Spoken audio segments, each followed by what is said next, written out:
So today we're going to talk about newspapers,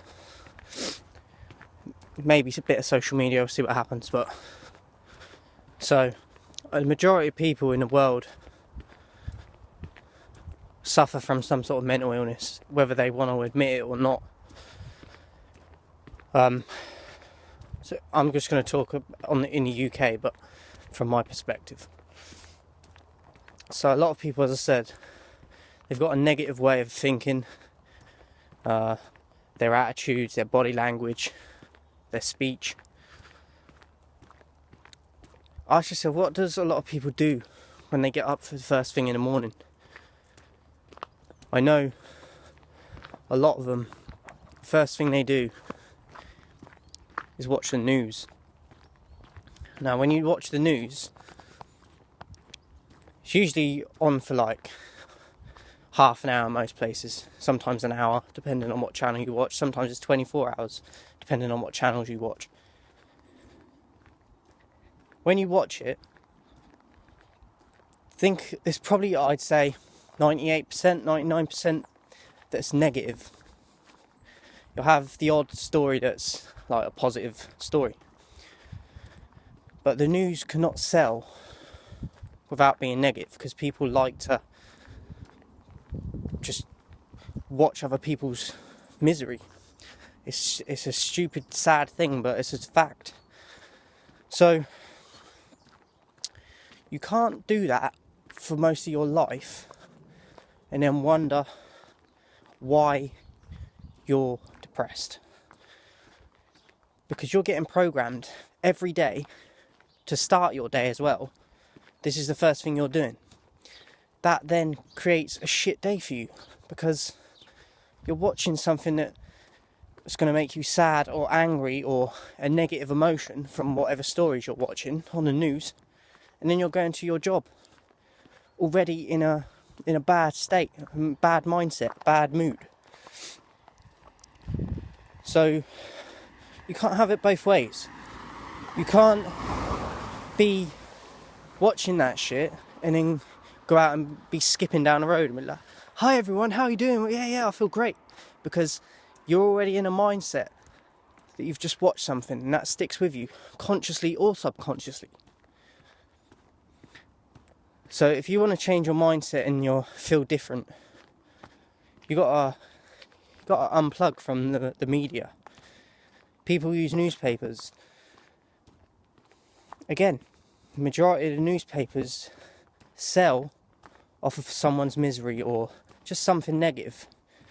Because if they put everything positive in there, they're not going to get the fan base or the reach. But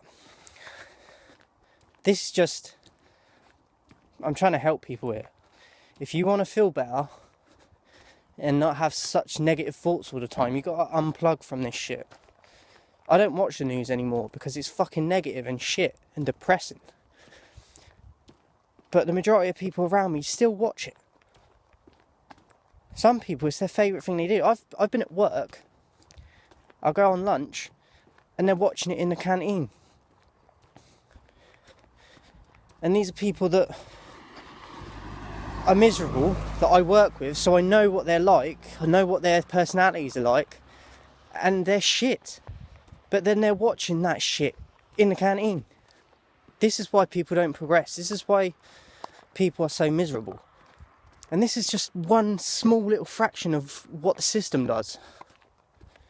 So, as I said, if you want to change and you want to start feeling different, you've got to unplug, you've got to start sacrificing things. You might just be doing it out of habit, but there's so many other channels you can be watching that, again, you've got to be careful with what you're watching because it's in everything. But the news is one of the worst things you can watch, because all they're doing is fear-mongering. This is another thing. They put fear into people. This is why so many people have got anxiety problems. Because they're like, take Brexit stunts. This has been going on for what, 2 or 3 years now, Brexit? And now the politicians are acting like fucking crybabies. They didn't get the vote they wanted, so now they want to reverse it and have another vote. No, it don't work like that. You can't, that's like an athlete testing positive for drugs and then be like, nah, can you give me like a few months to just get clean and then we'll redo the test again so I can pass it. It don't fucking work like that. But they think because they're in like these positions of like they're on a pedestal and the arrogance, that they think they can do what they want and people are going to follow it. But as I said, this is what it's programmed to do. But this is why so many people got anxiety as well, because they're fear-mongering through the news. All these terrorist attacks and shit. Why are you watching that? Why do they... Think about it. They tell a story when a terrorist attack happens, and then it's on the news for like at least a week at minimum after it's happened. Because they want to keep pumping that shit into you. They want to keep pumping fear into you because it sells. And it keeps you in your place. And it brainwashes you to not go out of your house and not go and do things, not go meet people. And so many people fall for it is the sad thing. But people need to... That's what I mean. You can't live life... You've probably got an idea in your head of how you want your life to be. And it's the total opposite of what the life you're living is. But it's because of things like the news.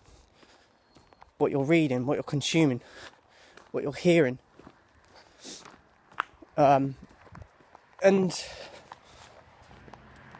unless you start making changes, it's not going to get better. But the thing is, most people don't want to make the change. But then it's never going to change. So it's up to you, innit? But I'm just trying to help some people where whoever this reaches. I think I'm going to leave the social media for now. I'll leave that for another video. So I hope this helps.